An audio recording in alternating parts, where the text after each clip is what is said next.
Hello and welcome to Property Question Time. I'm Stephen Galpin and this is the show where you can have your property related questions answered by our team of property experts. And today we're going to change the format a little. I have two specialists in the world of pensions and taxations, and they have a long-standing association, and hopefully we'll glean some very interesting information about the new and existing regulations. So James Hadley, founder of Property from Pensions, welcome to you. Good morning. And David Hanna, Group Chairman of Cornerstone Tax, welcome to you. Thank you. Now, you've both been on our show before, so welcome back, and it's good to have you in the studio. James, my wife and I are selling our trading premises from our partnership to our SIP. What, if any, would be our SDLT liability? Well, I think that understanding how far along the transaction you are would be a good place to start, because it's quite a misunderstood area by a lot of pension trustees, and it's definitely an area that needs specialist advice. Well, look, you know I do my homework, and I've read up on this a little bit, and it seems that a lot of people are overpaying or paying where not necessary. Is that not the case? I think there certainly has been incidences of that over the years, yes, and it's difficult to pinpoint where the problem lies, whether it's the trustee or the professional trustee, just to be clear, or whether it's the solicitors that they instruct that are getting those calculations wrong. I suppose the natural inclination is to say, if I'm transferring a property, if I'm selling a property one way or another, in-house or out-of-house, it's going to attract stamp duty. I suppose that's the assumption, is it?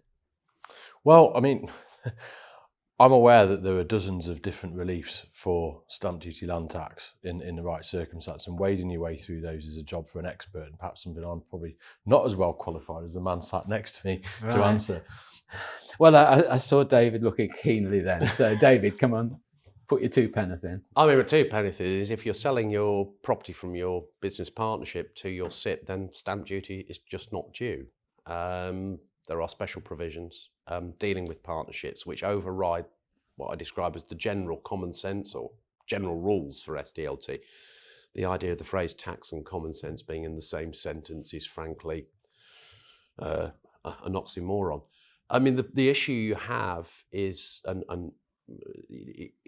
ordinarily, if you were selling your property for, say, $500,000 to your SIP, and you were getting cash out of the SIP, the logical conclusion would be that SDLT is due and payable by the SIP. And this is why the mistake is being made, because the special rules on partnerships overarch that and ignore the cash and say you have to apply a particularly interesting little mathematical formula. And generally the result of that mathematical calculation is nil. I think the thing to stress is that is the correct position at law, and that is what the revenue do agree. Right. Well, when they see this money coming in an inappropriate form, shall we say, do they not write back and say, we don't want this, we don't need it? Or... Oh, wouldn't that be a lovely outcome? Wouldn't it? I mean, are revenue not that friendly? Well, I mean, the simple answer to that question is HMRC are focused on underpayments. They don't look for overpayments, and particularly not in something, I'll call it as nuanced. Nuance is perhaps the right word, as niche as this area. Generally speaking, they will take any self-assessment tax that is due or not due on the assumption that the person self-assessing has decided that it is. And I mean, over the last 2 years, we've recovered over 30 million in overpaid SDLT in all areas. So we know that they aren't looking for overpayments specifically. But when you say that, David, I mean, the first thing that springs to my mind, surely all of these people who are dealing with SIPs and transfer of properties into various bodies, then are they not professionals? Are they not trained in these matters? Why are they making this mistake in such high volume? I mean, I can't speak for the solicitors involved because I'm not a solicitor, and it's important to add that I'm not a scheme administrator. And you don't want to get sued? No, of course. But I'm also not a pension scheme administrator either. But if I take a step back and look at professional trustees of small self-administered schemes, I see that there's an awful lot of things that they have to consider. There's the administration, there's HMRC reporting, there's all sorts of aspects they've got to consider about the commerciality of investments that are made from the pension scheme. And knowing what to do with regard to the tax is just another thing on a long list of things to do. And because they're quite generalist, they might not necessarily know that there's so much at stake here. Is that changing within the profession? I mean, let me just give you an example. We do have contact with a number of solicitors that come on our shows, and what their common theme these days is that one of the difficulties over conveyancing now, it's taking so much longer than it used to. Two things for that. One is that lenders are asking for more and more information. However, because of that, the spin-off is that conveyancing, especially with leasehold property, becomes even more complex and time-consuming and specialist. So there are a lot of, shall we say, family solicitors that don't necessarily have a specialist conveyancer in the practice, and therefore get into trouble when, you know, the family comes in and says, of course, you'll do our conveyancing, won't you? And that there is a feeling that there needs to be a regulation that says if you want to do conveyancing, then you must have a specialist conveyancer. And it almost seems that like that's on this. If you're going to have this business where so many people overpay on putting properties into SIPs and that kind of thing, that does there need to be a specialist within the general accountancy firm or general solicitors that are doing that? I think there definitely needs to be some oversight somewhere. I mean, I suppose the difficulty for people is that you do just tend to think whatever your professional advises you is right, and it's as you've clearly demonstrated, it's not always right. No, I mean the problem is that, you know, we'll call them as a pensioner or a putative pensioner, somebody establishing a pension scheme, I go to my IFA. My IFA will recommend either the company that he works for or a pension provider. The pension provider is there to provide a pension. They're not tax experts, other than aspects of, I'll call it the compliance area of pensions. The pension provider relies on the solicitor who is going to deal with the property. And most conveyancing solicitors, even those who specialise in pension property, are fundamentally dealing with the transaction of the conveyance, the sale, the lease back. They're not tax specialists. And you know, going back to this point now, well, why is it being committed if so many of these are happening? It's like everything. If you get into the habit of doing something, once you've done it 3 or 4 times, you actually stop thinking about it. You just do it on autopilot.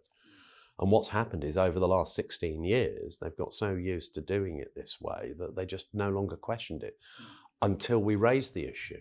Yeah. Do you think there's ever a point where they've been relying on the HMRC calculator that used to be?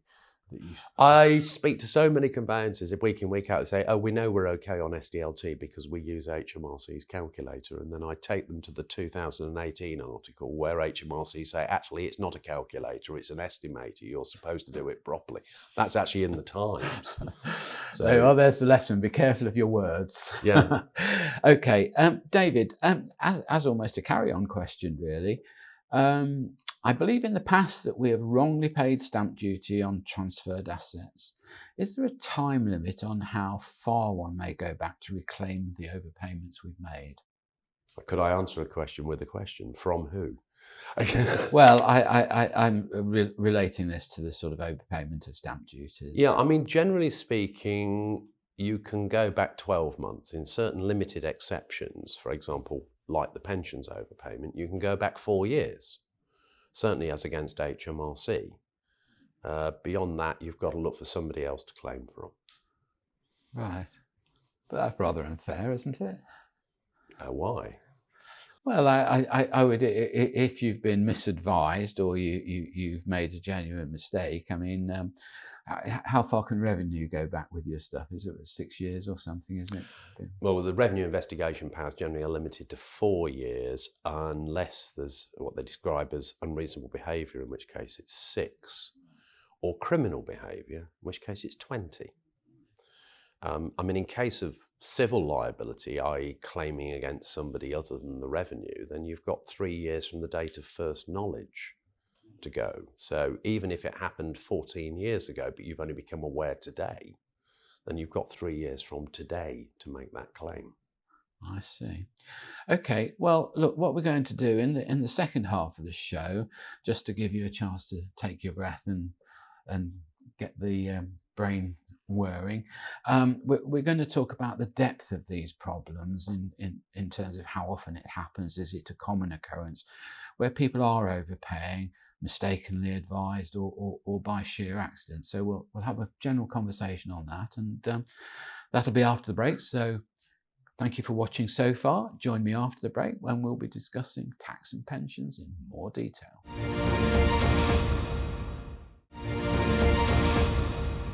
Hello and welcome back to part 2 of Property Question Time with David Hanna and James Hadley. And we're looking at pensions and tax and SDLT payments. Now, David and James, I want to make this half into a bit of a conversation piece rather than specific questions, but can you just explain the sort of depth and breadth of this problem of overpayment that you've both collaborated on and looked at?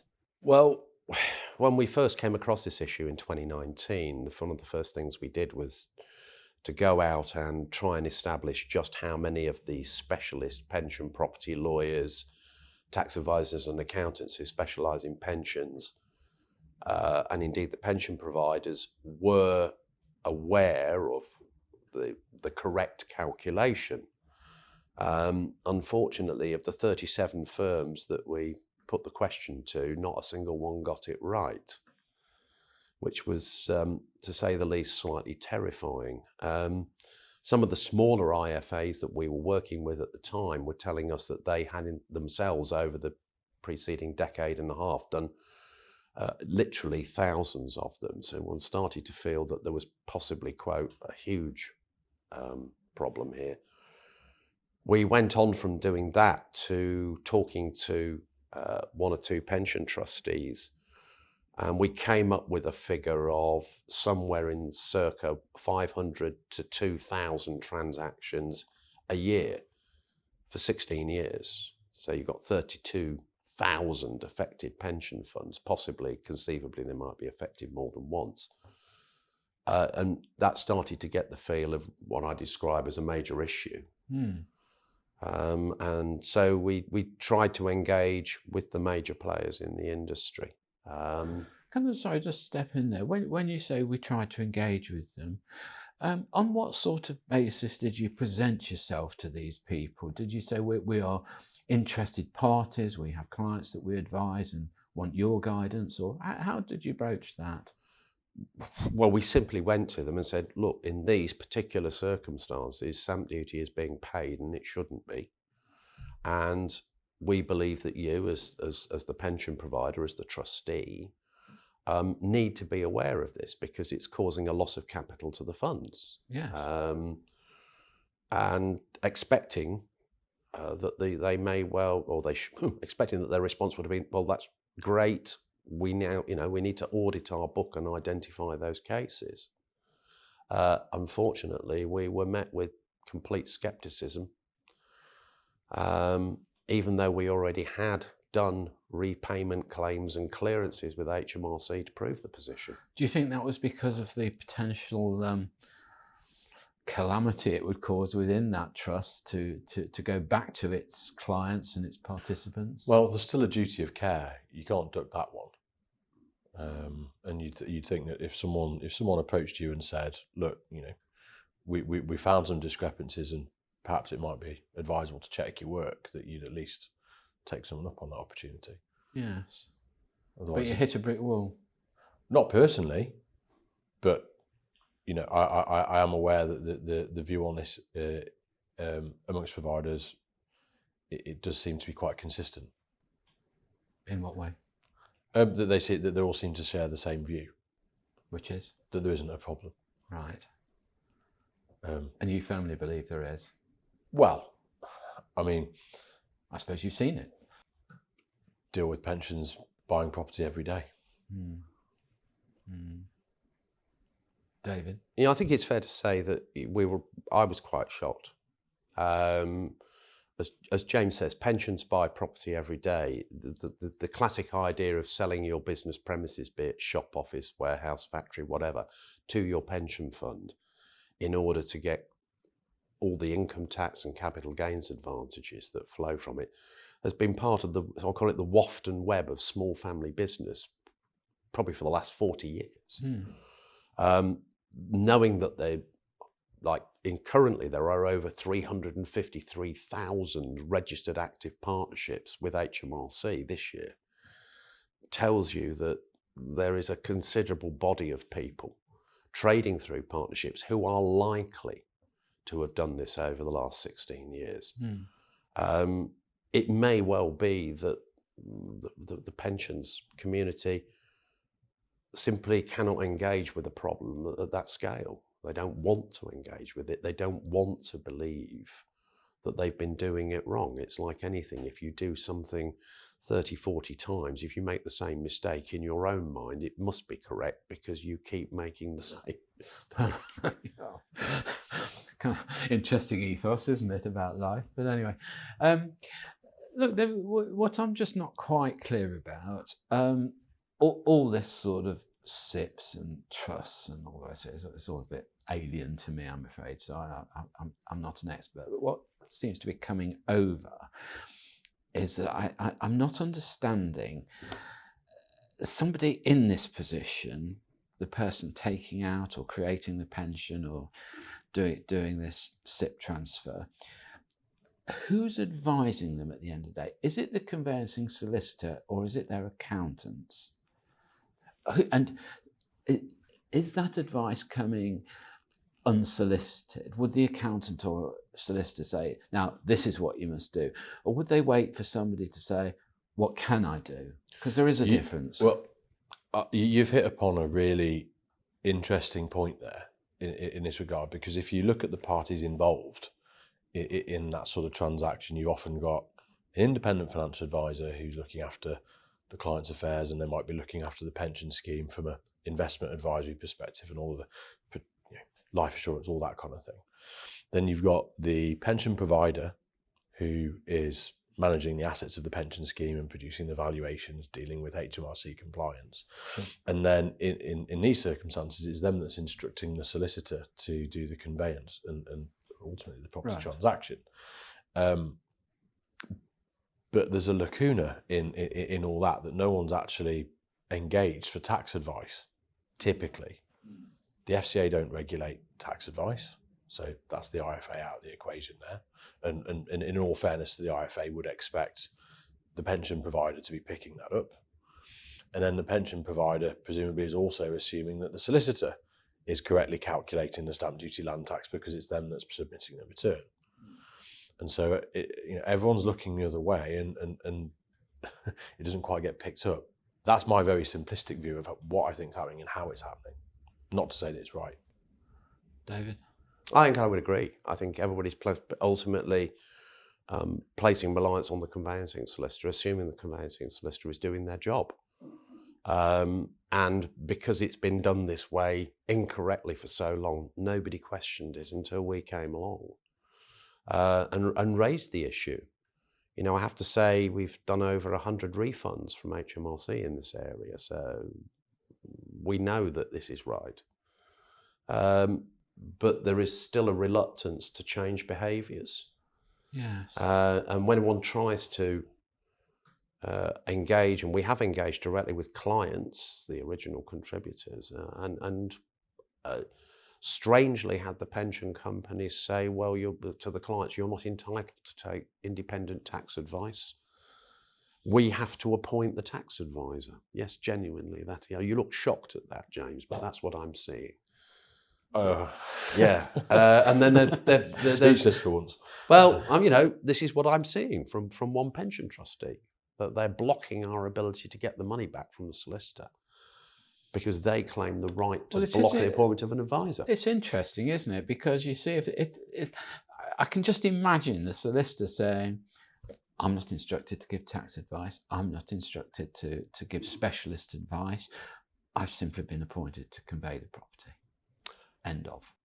Yes, but there is an issue with that, and from a liability perspective, is that they prepared the SDLT return. They sent the money to HMRC. How can you say that you have given proper consideration to the return if you haven't done some thinking around the tax position? And there's a very good case on that, on whether this, even if the solicitor's retainer disclaims responsibility for tax advice, I think it's called Hurlingham Estates, but they then go on to do something that creates or calculates a tax liability, that disclaimer is invalid. They are liable. Okay. Well, look, just for the last minute of the show, where are we going with this? Well, for our part, we're going to keep pressing the issue as hard as we can, because, you know, clearly the numbers involved are huge. We believe it's a matter of public interest. If the average pension scheme is down at least 50,000, that's a lot of money missing from a lot of SIPs and potentially some SASSs as well. And this needs correcting. You know, at a time of cost of living crisis and all the usual things, you know, people deserve to have that money in their pension funds. £50,000 is a lot of money for an average couple, isn't it? You know, we're not talking about super corporations here, are we? We're talking about individuals. Well, it's an extra £3,000 of return on average to the scheme every year, compounding towards retirement, that 50,000. So that's worth having. Yeah, my position is quite simply, wherever there's a situation where a pension scheme's acquiring a property from a connected party, whatever that is, that they should seek specialist advice to make sure that they're not missing out on an exemption. Great. Well, on that very sober note, we'll close the show. And thank you to James Hadley and David Hanna for coming in this morning. Most informative. Thank you both very much indeed for your input. You're welcome. Thank you for watching. Join me again next time on Property Question Time. I'm Stephen Galpin. See you then.